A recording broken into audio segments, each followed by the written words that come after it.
extreme golf. Parsons extreme golf. So Pete, I can see the PXG badge everywhere. I'm a convert. I'm a convert. Talk us through what's in the bag. Well, firstly, talk us through what's your relationship with PXG.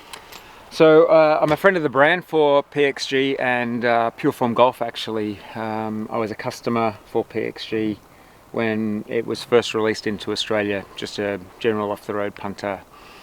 I'm a little bit different to some people, you've probably figured that out already. I like to try and stay ahead of the curve actually. I don't like to go with where the trends are. If it's a pair of shoes or a watch brand or whatever it is, I like to have something that everybody else doesn't have. I prefer people to say, what is that, as opposed to, oh, you've got the.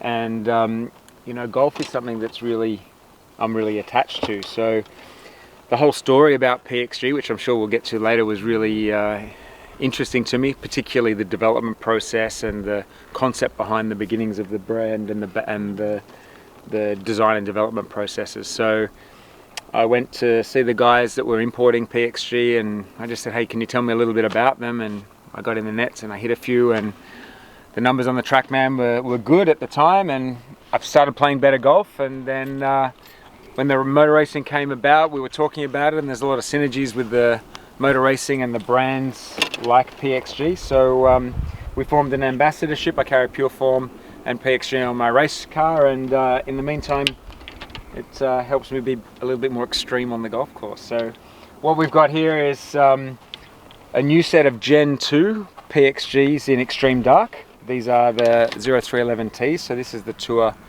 blade essentially. They're perimeter weighted, if you see there. They come in a traditional satin finish, or you can get the extreme dark, which I prefer. I like the contrast of the white ball up against the black, and the sighting line I really like as well. You do see some signs of wear from it. You can notice how mine's always in the middle, which is kind of a good sign, but you know, there's a few out of the toe and a few out of the heel, but let's just talk about the ones in the middle.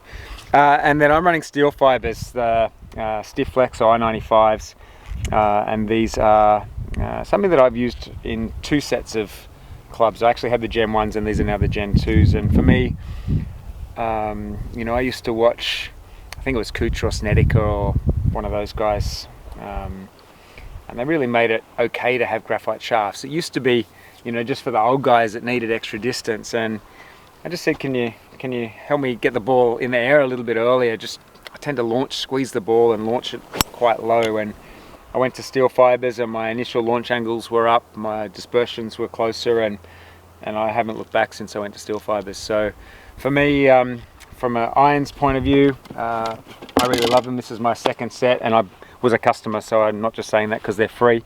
I actually bought my wedges, believe it or not, so I could have got free ones, but I bought a set of Sugar Daddies. These are a special milled, slightly different grind, and then for irons I'm carrying a hybrid, so it's a 3 hybrid. I have a driving iron, this is a 19 degree. I have a driving iron which I use in the summer when I don't need to fly the ball as much. Obviously in winter it's a little bit wetter and you lose a bit in the carry. 3 wood, just carrying a 15 degree 3 wood. It's a fairly standard one. I really like this, using the Accra shafts, and I've got them through all of my woods. And I've just picked up, just 2 or 3 rounds ago, the new Gen 2 PXG drivers. Super hot off the face. I think they're really pretty to look at, nice carbon fiber on the top, and still learning a little bit. It's half an inch shorter than the TaylorMade I was using before, but I really like it. And then I've recently gone to a mallet. This is an operator from PXG. I struggle inside 4 foot, to be perfectly honest. This is counterbalanced with a tour lock, so you know, I'll change it as often as I need to pretend I'm better. Wait, what's that orange thing there? Orange whip. It's like a cool whip, but it's an orange whip. Just find it nice to be able to warm up and get a bit of tempo. Make sure, for me it's actually good for not over swinging, because I have a tendency to get a little bit long in my swing, and with this you can see where the orange whip is at the end, so try and keep it a bit shorter, and gets me warm in the morning.